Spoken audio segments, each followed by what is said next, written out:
Hi, welcome back to the Rise, Shine, and Redefine podcast. I'm your host, Karen Meininger, and I am here today to talk all things confidence with Karissa Dean. I am so excited to have her on the show. She is a ICF certified life and business coach and has so much wisdom and magical nuggets to share today. And I cannot wait to dive in. Hi, Karissa. Welcome to the show. How are you today? Good. Thank you so much for having me, Karen. I really appreciate it. It's really fabulous to be connected across the world and be with you today. Yeah, it feels like that. You're calling in from Oregon and I'm in Florida. So it's so cool that technology can connect us from so far away and meet such beautiful like-minded people and just share our wisdom with our listeners and hopefully changing the world one entrepreneur, one wife, one partner, one child at a time, however you identify. We are here to just help and serve and show up in a way that feels really good and aligned for you. Yeah, I love it. So, why don't you tell us a little bit about how you got into coaching and anything that kind of really got you on that path? Yeah, I appreciate it. So I was born into an entrepreneurial family and married an entrepreneur. And when I got married, I was teaching dance for Portland Public Schools.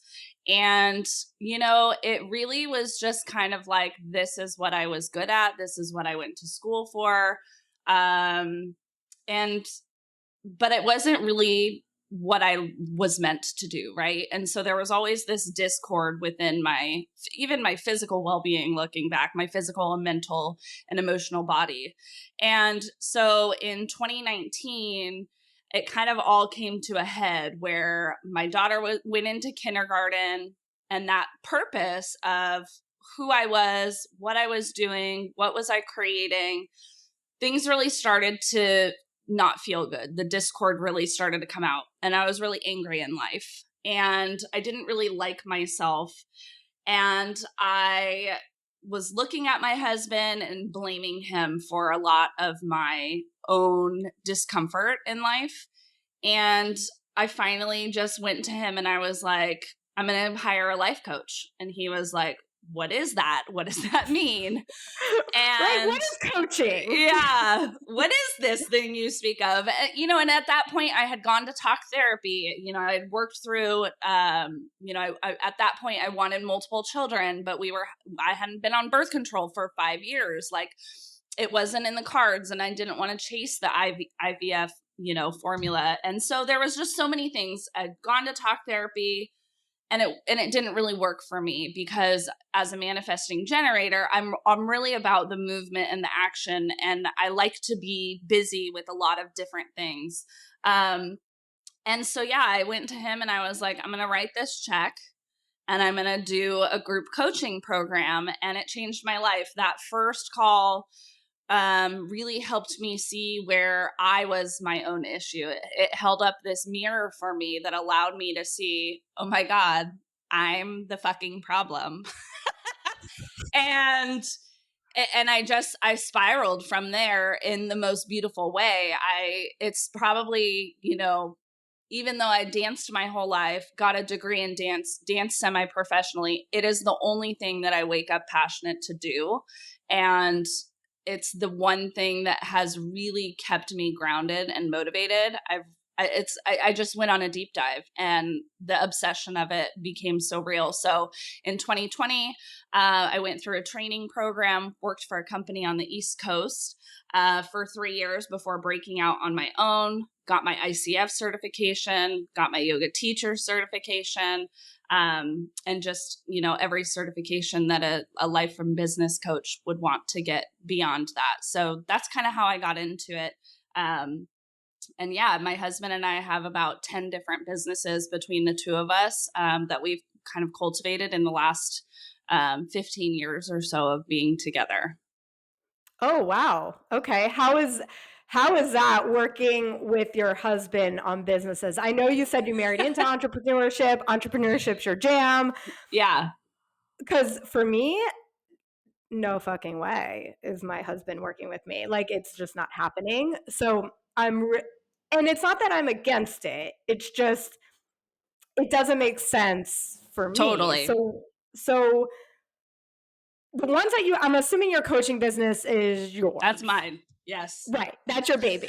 Don't Okay. touch it. Beautiful. I get it. Yeah. That's my baby too. Totally. Yeah. And you feel that in your soul. Yeah. What other businesses do you have, or what's your favorite business that you have with your Yeah. husband?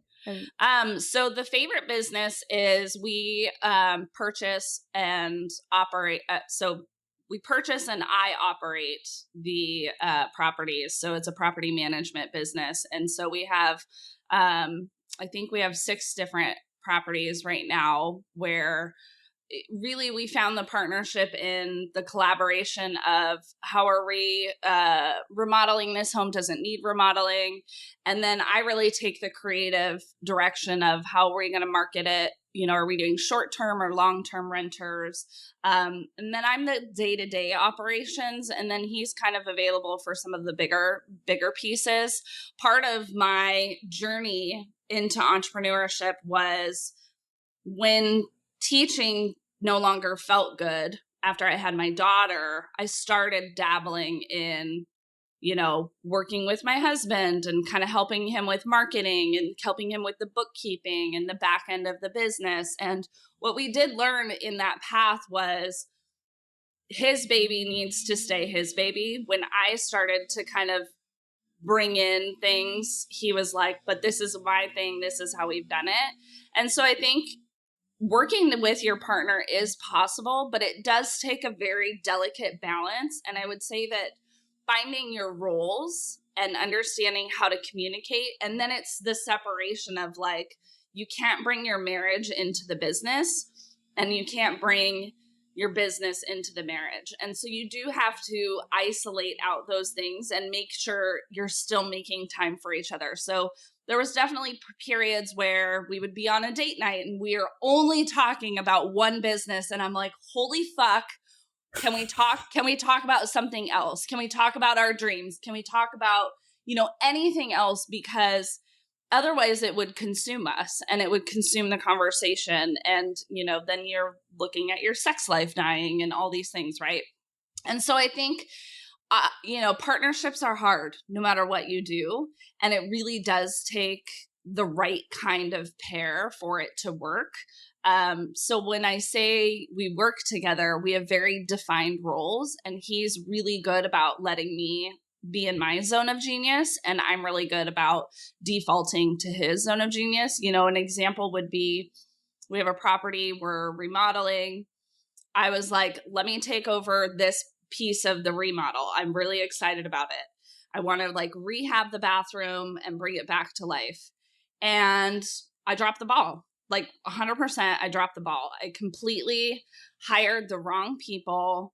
I'm definitely too trusting when it comes to contractors. I think people are always going to do what they say. And unfortunately, that's just not always the case, especially in some of those trades.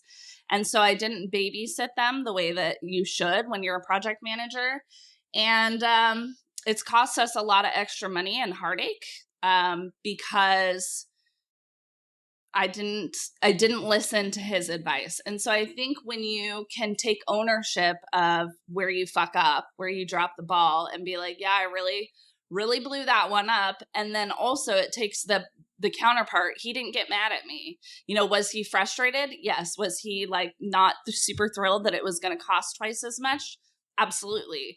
But he didn't yell at me. He didn't come at me. He didn't blame me. It was this collaboration of, you tried something, you failed, and now we know you're not the babysitter type. You're not going to sit there and keep your eyes on the plumber every minute to make sure that he doesn't drill a hole where he shouldn't drill a hole.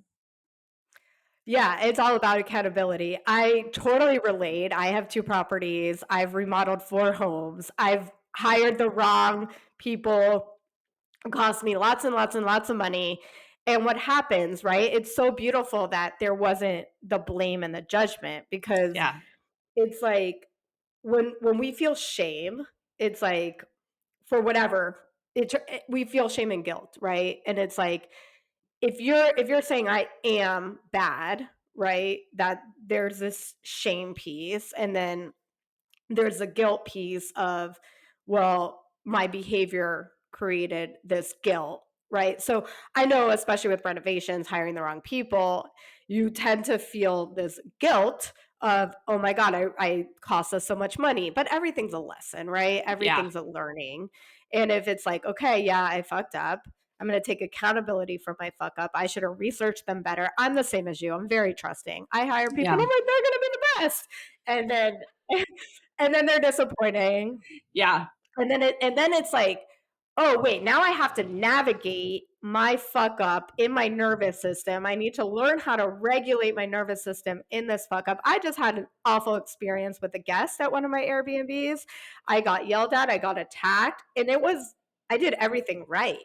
And it was like I had to remind myself, like, okay, there's something going on in their life that is projecting onto me, and it has nothing to do with me. And I think a Yeah. lot of times we feel like if we're being attacked by somebody or something, there's this sense of there's something wrong with us, when really everything, like you said before, life's a mirror, Yeah. right? It's like if they're coming at you, it's like, okay, wait, let's show them the mirror.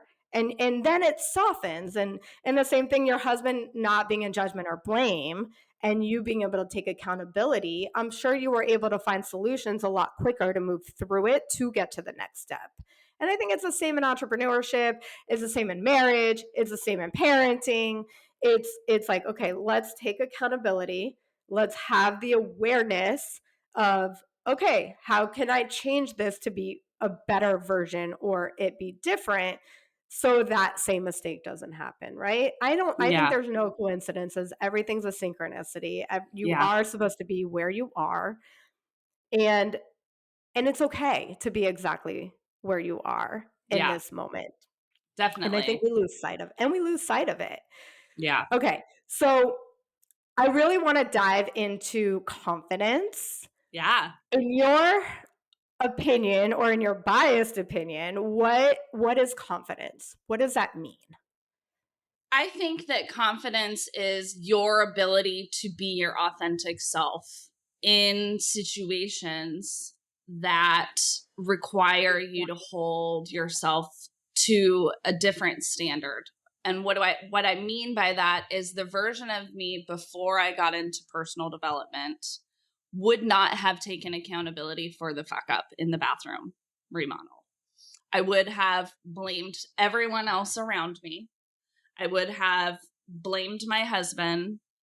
And confidence is the ability to own where your shortcomings are, identify them, say this maybe isn't in my wheelhouse, and that's okay, and not having that shame or guilt associated with those points.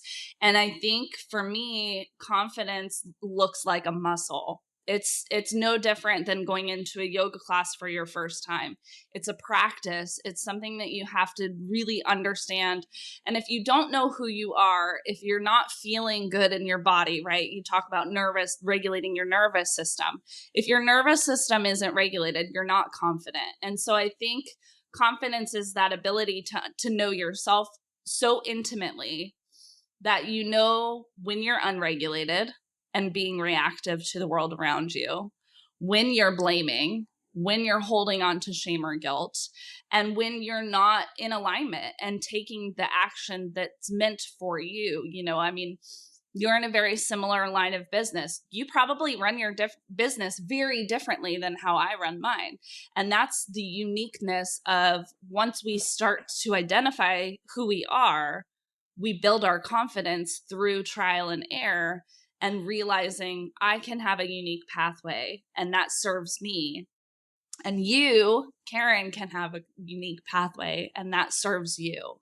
And it's the freedom and permission that I give you to be who you are and you give me to be who I am that allows me to make those decisions. But it's confidence, a muscle that we have to flex. And it definitely comes through trial and error. And I think that you can't be a truly confident human unless you know who you are and you're tapped into that aligned inner being. Yeah, and I think a lot of people don't know who they are.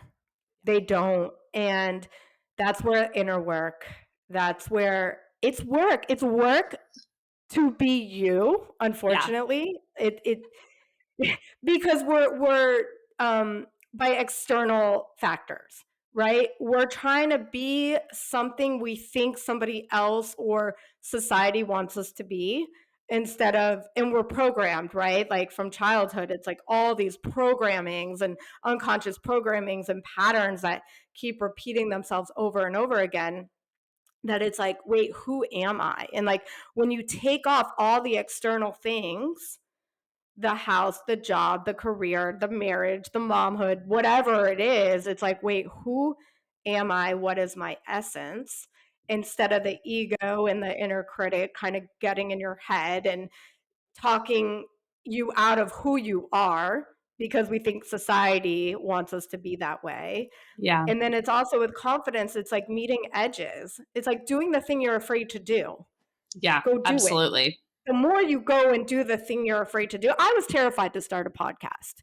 You know, I'm a year in, and now even this getting on our call, I was like, oh, I'm nervous. But it's like you keep doing it and you get in flow. And then it's like, oh, wait, it's not that hard.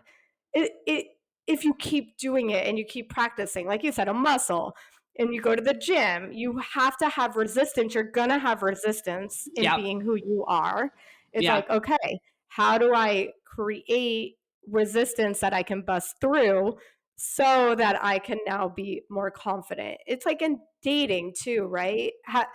Have you dated a guy? I mean, I know we're both married, but let's just for fun. You're dating a guy and you're like, oh, you can tell if somebody's confident, or you can tell if you're confident in that circumstance. Why? Like, Yeah. what about it creates the confidence? It's experience.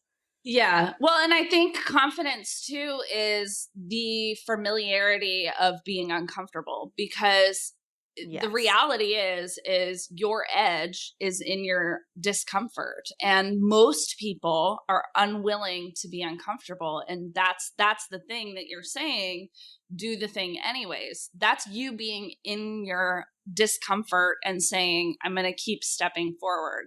And I think a lot of people get overwhelmed by life, in business, in personal development, in, do I hire a coach or do I stay the same? Do I go to the gym or do I stay the same?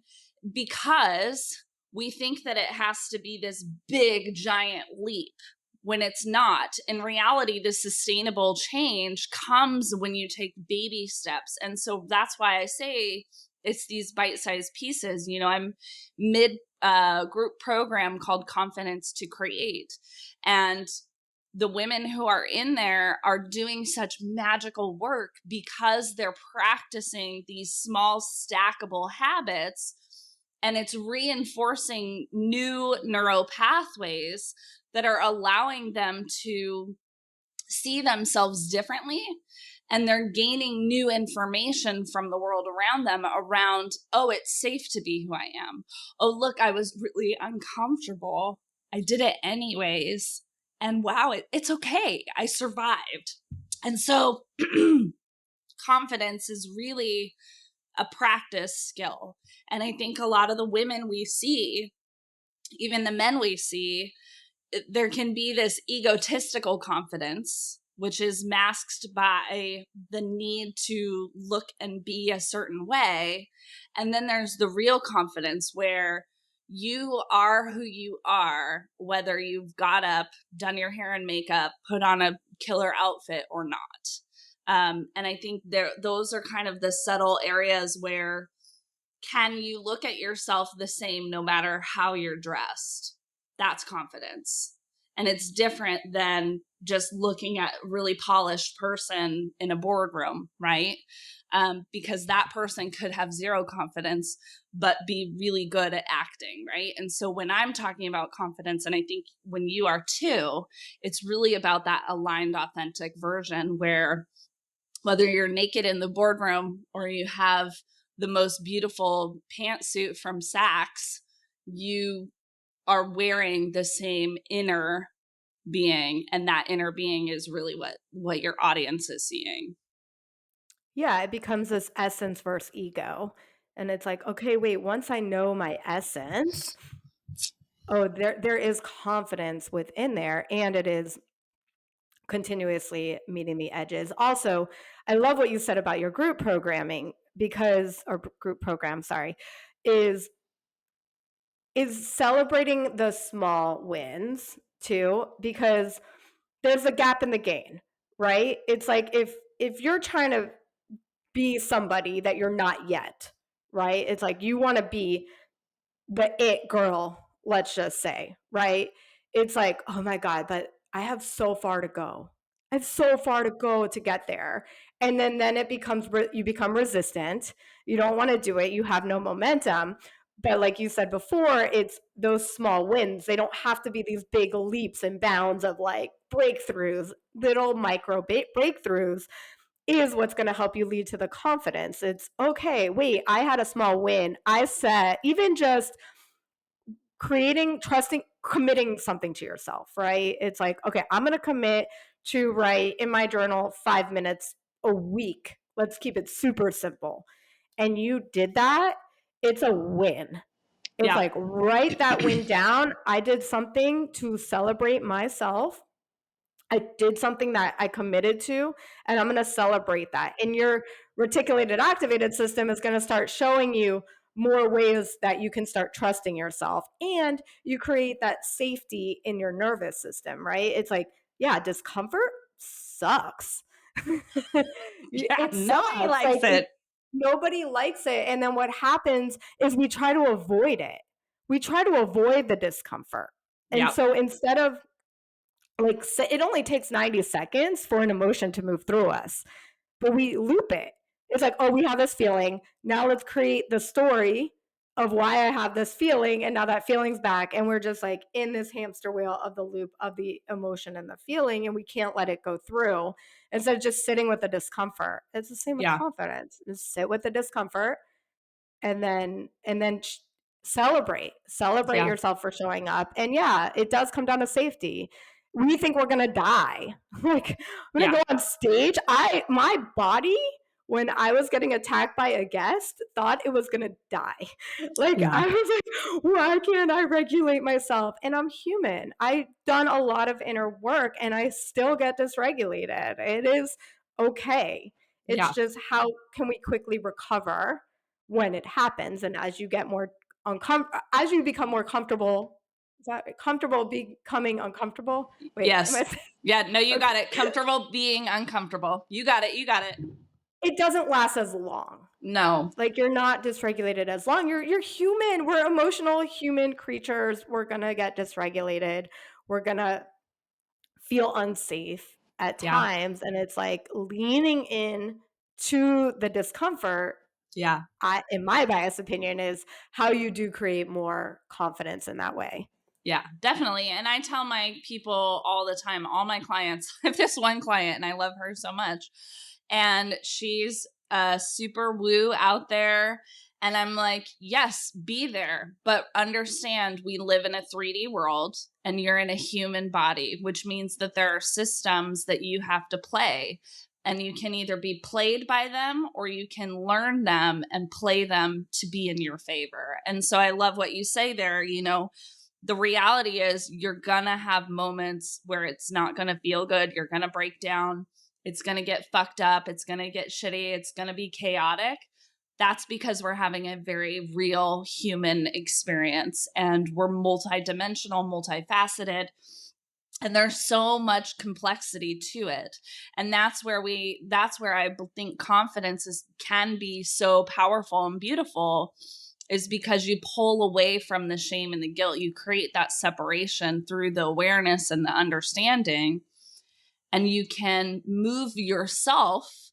The more you practice this, the more you get the negative feedback from guests, the easier it is for you to find your flow to move through it, because you're going to understand that experience from a different lens because you chose a different pathway. And so you just keep practicing that. And over time, it's just, it's water on the duck's back, and you don't even know it's there half of the time. For sure. Yeah. I mean, I also love, I think what happens with confidence, our inner critic comes up a lot, right? Absolutely. And it's like it gets so loud. And so a hack I like to do is name the critic. My inner critic's name is Cruella. And I'm like, okay. So it's like when you can separate, you are not your critic. And when you learn to separate, okay, my critic is just a piece that's trying to serve me and keep me safe in some sort of way.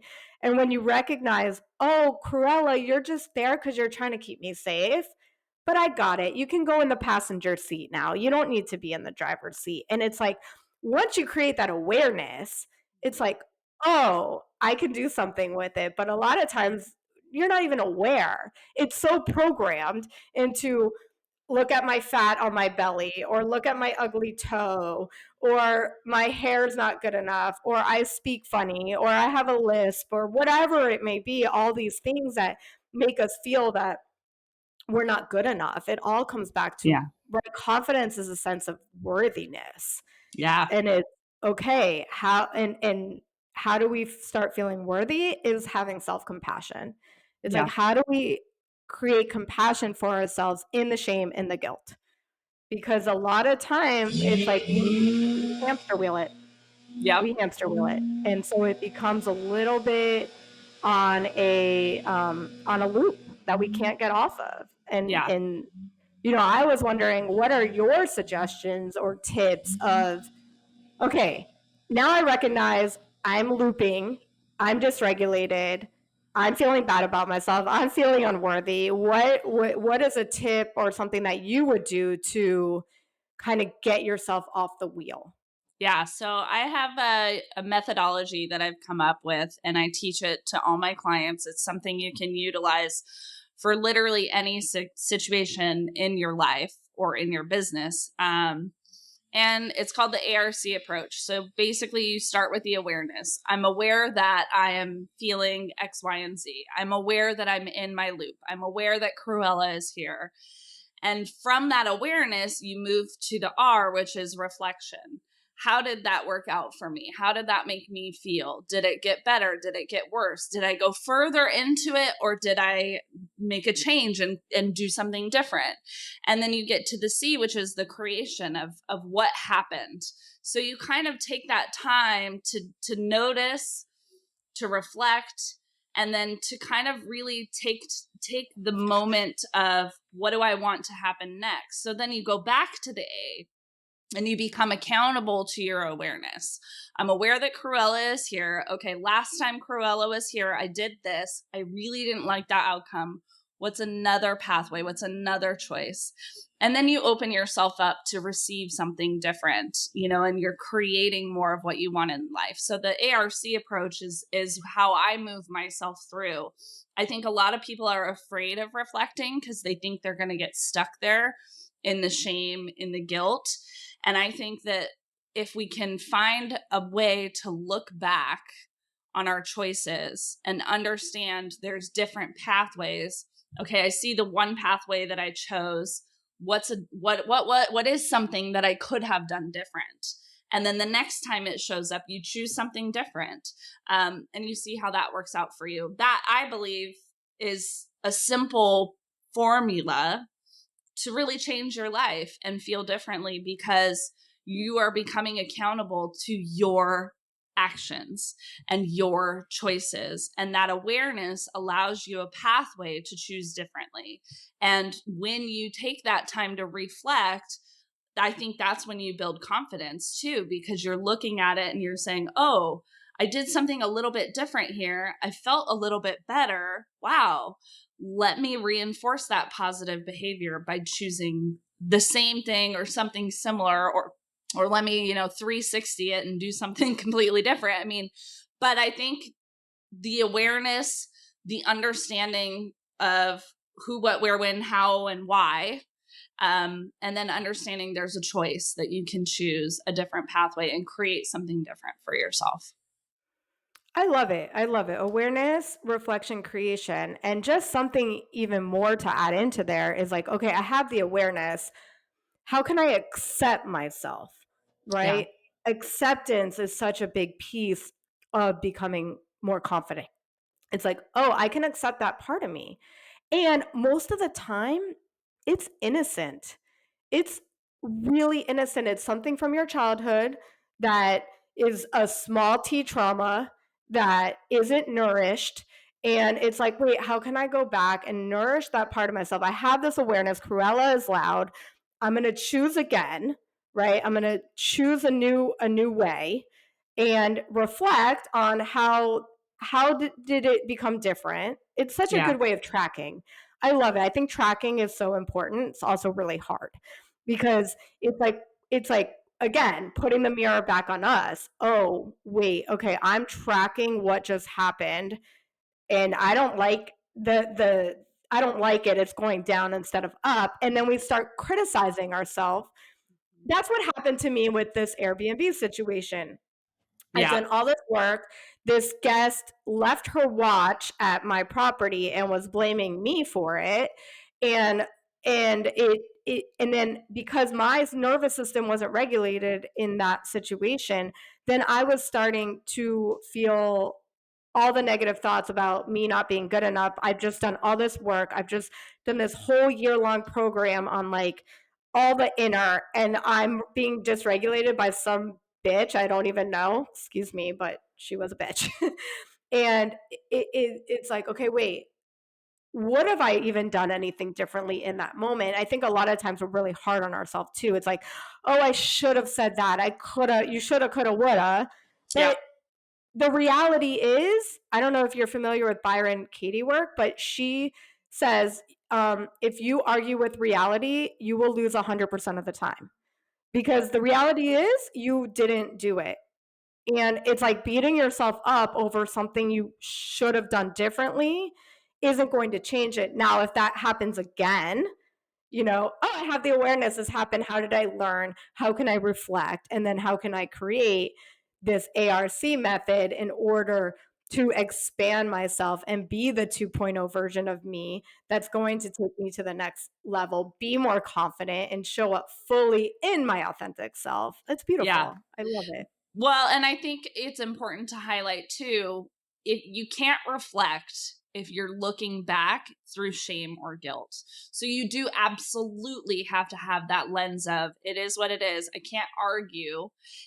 I mean, that is confidence, is looking back and being like, I didn't fucking handle that well, or I fucked up. Like that is the acceptance, right? Of the moment. That was the moment. I really didn't like the way I handled that, or I really didn't enjoy that experience. I don't like being yelled at. Why don't I like being yelled at?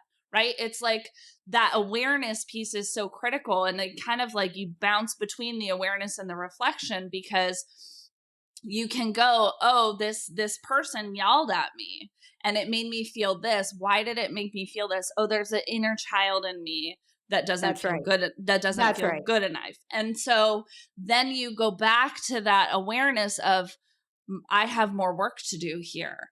And so to create more of what I want, I have to heal that inner child.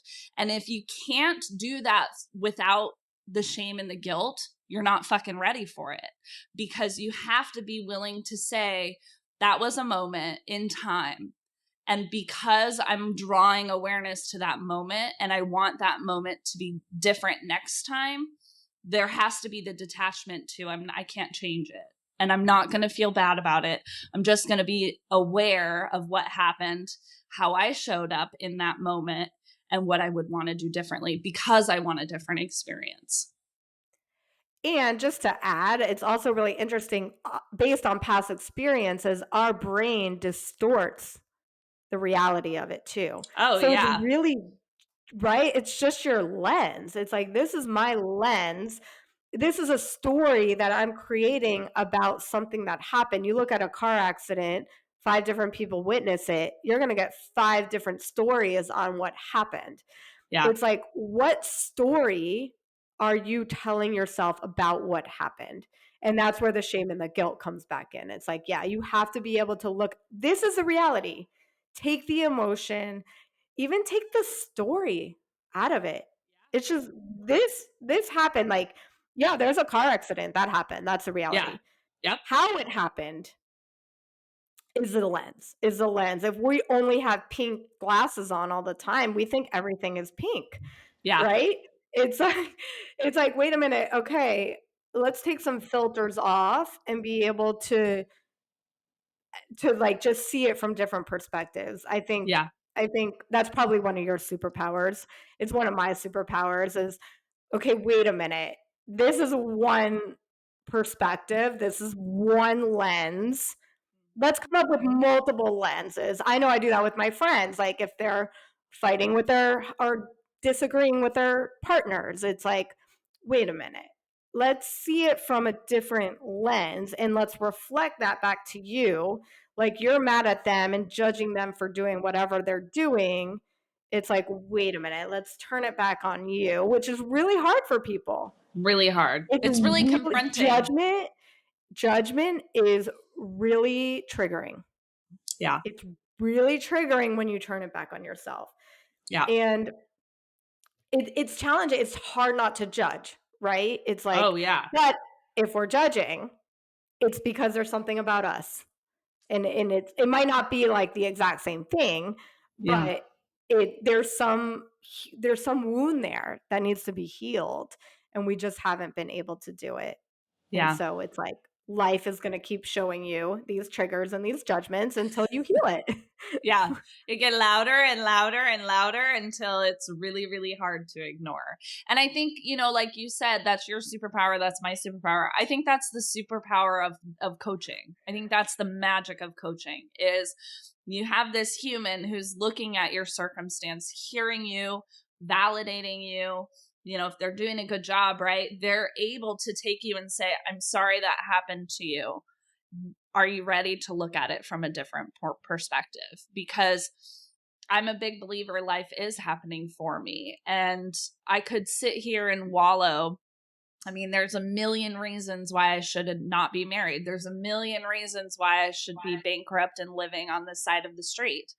And I could get stuck in those narratives, or I can find the lesson in it, the why is this happening for me, and I can hold on to that opportunity of growth. And I think that is the work of every human if they choose to look at what isn't going well for them.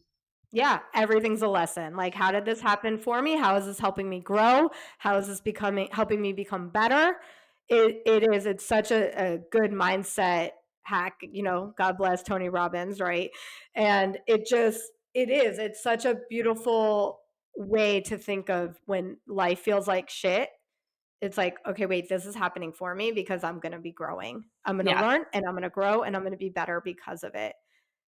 So beautiful. It's yummy. I mean, it's Yeah. really hard. It's really hard Yeah. and chaotic and messy, but it's some of the best work you can ever do. And I think we're the generation that's healing it for the next Yeah, we're generation. breaking the generational cycles of Yeah. all of those traumas that our parents went through that we can now bring into parenting, we can bring into our relationships, we can bring into coaching, we can help raise the vibration of the planet. And I am obsessed with coaching. I love it. I know you love it. And I am so grateful that we got to connect today. This Yeah. was such a beautiful conversation. How can people find you if they wanted to work with you? Yeah. So I have a website, which is my name, KarissaDean.com. It has links to my podcast. It has my email. And I also have a blog on there. So there's lots of, resources for people who are just getting started or curious about personal development or coaching. And I'm on social media, most active probably on Instagram. And that tagline is Coach Karissa Dean with the underscore between each word. Beautiful. And I will put that in the show notes so people can find you very easily. Also, let's just leave with one takeaway. What's something that entrepreneurs, women, really anybody that can start implementing right now or within the next 24 hours to be a step closer to changing their life or becoming more confident? Get curious. Just grow your muscle of curiosity and stay curious. I think curiosity is not what killed the cat. I think it's what gave the cat the opportunity to live a very adventurous, fulfilling life. So Gave if it you 9 lives. yeah, I mean, I think get curious, because the more curious you are about how could this be different? How could I have shown up better? Where is there an opportunity I'm missing? Where am I not paying attention to this? You know, it's like the more you look at things with the open lens of curiosity, just pure curiosity, your whole world will start to change, because you'll see that there's multiple pathways for each thing that you've been thinking very linear about. Beautiful. I love it. Get curious, guys. You got this. Time to crush 2025 and new year, new you. Yeah, new year, new you. And really just time for expansion. Yeah, definitely. It's very exciting. Thank you so much. This was such a beautiful conversation. I really appreciate you being here today. Thank you for having me. I loved it. Awesome. Okay, bye.